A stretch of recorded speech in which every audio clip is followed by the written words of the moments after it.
Hello नमस्कार, स्वागत है आपका काबिल गुरु पर।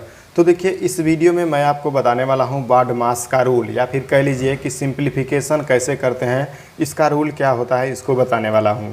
जैसा कि आप जानते हैं कि सिंप्लीफिकेशन को हिंदी में सरलीकरण कहते हैं। जब कोई सरलीकरण का सवाल आता है तो उसमें एक ही साथ में गुणा भाग जोड़ घटाना सब दिया रहता है, तो उन सभी को आप एक साथ नहीं कर सकते हैं, उनका बारी बारी से करने का एक नियम होता है।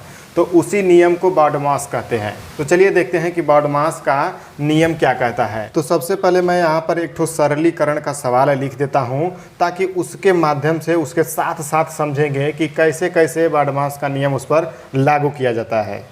तो देखिए, मैंने यहाँ पर एक ठो सरलीकरण का सवाल ले लिया है और चलिए इसको देखते हैं कि बॉडमास के नियम से इसको कैसे हल करते हैं। देखिए, सबसे पहले यहाँ पर बी है। बी का मतलब होता है ब्रैकेट, जिसको हिंदी में कोष्टक कहते हैं। तो बड़ा वाला, छोटा वाला और मझला वाला, ये तीनों कोष्टक आ जाएंगे इसी में, ठीक है। तो सबसे पहले आपको जो सवाल दिया है इसमें यह देखना है कि ब्रैकेट दिया है, तो जब ब्रैकेट रहेगा तो उसको सॉल्व कर देंगे। देखिए, यहाँ पर एक ठो ब्रैकेट दिया है इस सवाल में, तो हम लोगों को सबसे पहले इसको सॉल्व करना होगा। तो चलिए इसको सॉल्व कर रहे हैं। तो यहाँ पर लिख देंगे 25 प्लस 10 माइनस 12 भागे 3। अब देखिए, इस ब्रैकेट को सॉल्व करेंगे यदि आप, तो 7 में से 5 को घटाना है, माइनस करना है, तो 7 में से 5 घटाएंगे तो आ जाता है 2। तो इस ब्रैकेट और इस 2 के बीच में गुणा छुपा हुआ है, ठीक है। कोई ब्रैकेट रहता है तो उसके बाहर गुणा छुपा हुआ होता है। देखिए, यहाँ पर गुणा छुपा हुआ है, तो उस गुणा को यहाँ पर लिख देंगे। अब 7 में से 5 घटाएंगे तो 2 आता है, तो यहाँ पर 2 लिख देंगे। तो अब आप देख सकते हैं कि इसमें कोई ब्रैकेट कोष्टक नहीं है। तो अब क्या करेंगे कि इसके आगे बढ़ेंगे। तो बी के बाद आता है ओ। ओ का मतलब होता है आप, हिंदी में इसको हम लोग का बोलते हैं।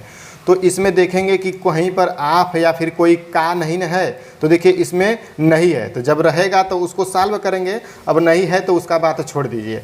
अब इसके बाद आप के बाद देखते हैं आता है डी। डी का मतलब होता है डिवाइड, इसको हिंदी में भाग बोलते हैं। तो अब देखेंगे कि इस सवाल में कहीं पर भाग दिया है, तो देखिए यहाँ पर भाग दिया है, 12 और 3 के बीच में भाग है। तो सबसे पहले अब इसको भाग देंगे। तो चलिए इसको आप भाग दे रहे हैं, तो यहाँ पर लिख देंगे 25, फिर प्लस है तो प्लस, 10 है तो 10, फिर माइनस है तो माइनस। अब इस 12 में 3 का भाग देंगे। तो 12 में यदि आप 3 का भाग देंगे तो 3 चौक को 12 होता है, 4 बार भाग जाएगा, तो यहाँ पर 4 लिख दे रहे हैं। और इधर गुणा है तो गुणा, 2 है तो 2 लिख देंगे।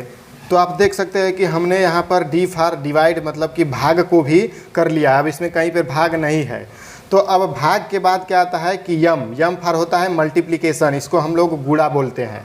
तो अब देखेंगे कि इसमें कहीं पे गुणा है, तो देखिए 4 और 2 के बीच में गुणा है, तो अब इस गुणा को करेंगे। तो चलिए अब उस गुणा को हम लोग कर रहे हैं। तो यहाँ पर लिख देंगे 25 प्लस 10 है तो यहाँ पर 10, फिर माइनस है तो माइनस। अब 4 और 2 का गुणा कर दीजिए, तो 4 दूनी 8 होता है, तो यहाँ पर लिख देंगे 8। अब हमने यहाँ पर गुणा भी कर लिया है।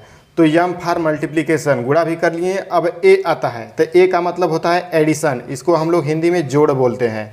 तो अब देखेंगे कि किन किन संख्याओं के बीच में जोड़ है। तो देखिए यहाँ पर 25 और 10 इन दोनों के बीच में जोड़ है। तो सबसे पहले अब इन दोनों को जोड़ देंगे। तो चलिए जोड़ते हैं। तब 25 में यदि आप 10 जोड़ेंगे तब 35 आता है, तो यहाँ पर लिख देंगे 35। अब इसके बाद यहाँ पर माइनस है तो माइनस, 8 है तो 8 लिख देंगे। तो अब देखिए इसके बाद आता है यस। यस फॉर होता है सब्सट्रैक्शन, इसको हिंदी में हम लोग घटाना बोलते हैं। तो अब इन दोनों को हम लोग घटा देंगे, बस वही आपका आंसर आ जाएगा। तो देखिए 35 में से जब आप 8 घटाते हैं तो आ जाता है 27। तो यह जो 27 है यही इस सवाल का, इस प्रश्न का आंसर हो जाएगा। तो आइए मैं इसको एक बार फिर से रिवाइज करवा देता हूँ। बॉडमास का नियम क्या कहता है। सबसे पहले बी होता है, तो बी का मतलब होता है ब्रैकेट, इसको हिंदी में कोष्टक बोलते हैं। आप कहें तो यहाँ पर मैं लिख भी देता हूँ। तो सबसे पहले बी का मतलब होता है ब्रैकेट और इसका हिंदी में होता है नाम कोष्टक, तो यहाँ पर लिख दे रहे हैं कोष्टक। अब इसके बाद होता है ऑफ। आपको हिंदी में हम लोग का बोलते हैं। तो कोष्टक को आपको सॉल्व करके का वाला सॉल्व कर देना है, जिन दोनों संख्याओं के बीच में का रहेगा उसको सॉल्व कर दीजिए।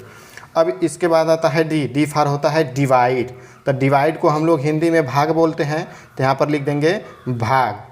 अब इसके बाद आता है यम। यम फॉर होता है मल्टीप्लिकेशन, इसको हिंदी में बोलते हैं गुणा, तो यहाँ पर लिख दे रहे हैं गुणा।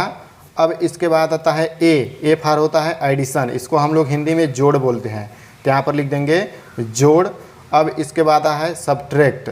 सब्ट्रैक्ट का हिंदी में होता है घटाना, तो यहाँ पर लिख दे रहे हैं घटाना। तो आपको सबसे पहले कोष्टक कर देना है। इसके बाद आता है का, तो जिन दोनों संख्याओं के बीच में का रहेगा उसको सॉल्व कर देंगे। उसके बाद आता है भाग, तो भाग दे देंगे। उसके बाद आता है गुणा, तो वहाँ पर गुणा कर देंगे। इसके बाद जोड़, उसके बाद सबसे लास्ट में आता है घटाना, तो सबसे लास्ट में घटा देंगे। तो आइए बारहमास के नियम पर ही आधारित मैं आपको एक ठो प्रश्न दे दे रहा हूं और उसको आप सॉल्व करके बताइएगा। तो देखिए मैंने यहाँ पर एक ठो सवाल दे दिया है, आपको इसको हल करके इसको सॉल्व करके इसका आंसर कमेंट में कर देना है, ताकि मैं भी समझ पाऊँ कि आपको कितना बारहमास का नियम समझ में आया है। तो यदि आपको इस वीडियो से थोड़ी सी भी जानकारी मिली हो तो इस वीडियो को लाइक व चैनल को सब्सक्राइब कर दीजिए। मिलते हैं अगली वीडियो में, तब तक के लिए जय हिंद।